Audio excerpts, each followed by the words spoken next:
Alam nyo ba guys, bago naging isa sa pinakakinakatakutang fighter sa Land of Dawn si Argus, isa muna siyang banal na mandirigma. Hindi siya masama noon, hindi siya galit, at lalong hindi siya yung taong kilala natin ngayon. Dati, isa siyang guardian. Isang mandirigmang, handang protektahan ang lahat kahit buhay niya pa yung kapalit. Kasama niya noon ang kapatid niyang si Rafaela. Habang si Rafaela nagbibigay ng liwanag at pag-asa, si Argus naman yung espada na lumalaban para protektahan ang kapayapaan. Magkaiba man sila ng personalidad, sobrang close nilang dalawa noon. Si Rafaela tahimik at mahinahon. Si Argus naman palaging handang lumaban para protektahan yung mga mahal niya. At habang lumalaki sila sa Land of Dawn, mas lalo naging kilala si Argus bilang isa sa pinakamalalakas na mandirigma ng Monian Empire. Maraming tao humahanga sa kanya. Maraming sundalo gustong maging katulad niya. Kasi para sa kanila, si Argus yung klase ng bayani na hindi sumusuko kahit gaano kahirap yung laban. Pero habang tumatagal, may napansin si Argus na hindi nakikita ng karamihan. Habang pinoprotektahan niya yung mundo, mas lalo niyang nakikita kung gaano ito kagulo. Mga digmaan, pagtataksil, kasakiman, mga taong handang manakit para lang sa kapangyarihan. At doon nagsimulang mabago yung pagtingin niya sa mundo. Nagsimula siyang magtanong sa sarili niya, bakit kahit anong protekta namin parang walang nagbabago? Bakit kahit ilang beses kami lumaban, may bagong gulo na naman? At habang lumalalim yung galit at pagod niya, mas lalo siyang naging malamig. Hanggang sa dumating yung araw na may narinig siyang mahiwagang boses. Isang boses na parang naiintindihan lahat ng galit niya. Parang alam nung boses lahat ng sakit na dinadala niya. At yung boses na yon nangako kay Argus ng kapangyarihan. Kapangyarihang kayang tapusin lahat ng kasamaan sa mundo. Kapangyarihang kayang alisin lahat ng kahinaan niya. Sa una lumaban pa si Argus. Alam niyang mali, alam niyang delikado. Pero habang tumatagal, mas lalo siyang nilalamo ng galit. Hanggang sa isang araw, tuluyan niyang tinanggap yung kapangyarihan na yon.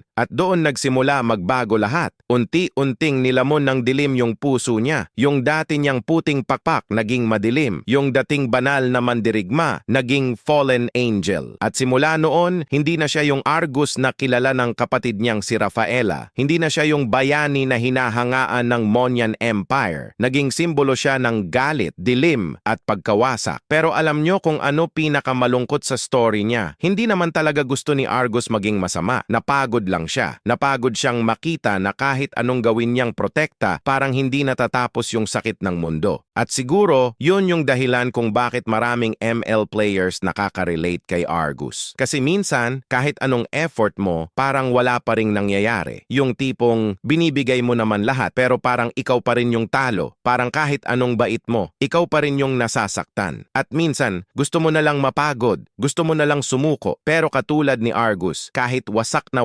siya, lumalaban pa rin siya. At yun yung dahilan kung bakit sobrang astig ng karakter niya. Hindi dahil immortal siya, hindi dahil malakas siya, kundi dahil kahit gaano siya kadilim, may parte pa rin sa kanya na gusto lang protektahan yung mga mahal niya. At makikita nyo yon lalo sa relasyon nila ni Rafaela. Kasi kahit magkaaway sila, kahit magkaiba na sila ng paniniwala, kapatid niya pa rin si Rafaela. At sa totoo lang, yun yung isa sa pinakamalungkot na part ng ML lore. Yung dalawang taong dating magkasama lumaban para sa kabutihan na uwi sa magkaibang landas. Habang si Rafaela naging simbolo ng liwanag, si Argus naman naging simbolo ng dilim. At habang tumatagal, mas lalo naging kinakatakutan si Argus sa Land of Dawn. Maraming tao tumatawag sa kanya na halimaw. Pero kung iisipin nyo, hindi naman talaga siya ipinanganak na masama. Unti-unti lang siyang sinira ng galit, sakit at pagod. At siguro, yun din yung dahilan kung bakit maraming players gustong gamitin si Argus. Kasi sa gameplay pa lang niya, mararamdaman mo na ayaw niyang matalo. Yung ultimate niya, parang simbolo ng buong buhay niya. Kahit gaano siya saktan, bumabalik siya. Kahit gaano siya kalapit mamatay, lumalaban pa rin siya. At sa bawat laban niya sa Land of Dawn, parang pinapakita niya na hindi siya basta-basta susuko. Kaya sa tuwing ginagamit niyo si Argus, isipin niyo na hindi lang kayo gumagamit ng fighter. Gumagamit kayo ng isang mandirigmang nawalan ng liwanag pero patuloy pa ring lumalaban sa sarili niyang dilim. At siguro, yun yung dahilan kung bakit hanggang ngayon, isa pa rin si Argus sa pinaka-iconic at pinaka-malungkot na hero sa Mobile Legends. Kung gusto nyo pa ng gantong klaseng ML lore at story videos, suportahan nyo lang yung video na to para mas marami pa tayong magawang kwento tungkol sa Land of Dawn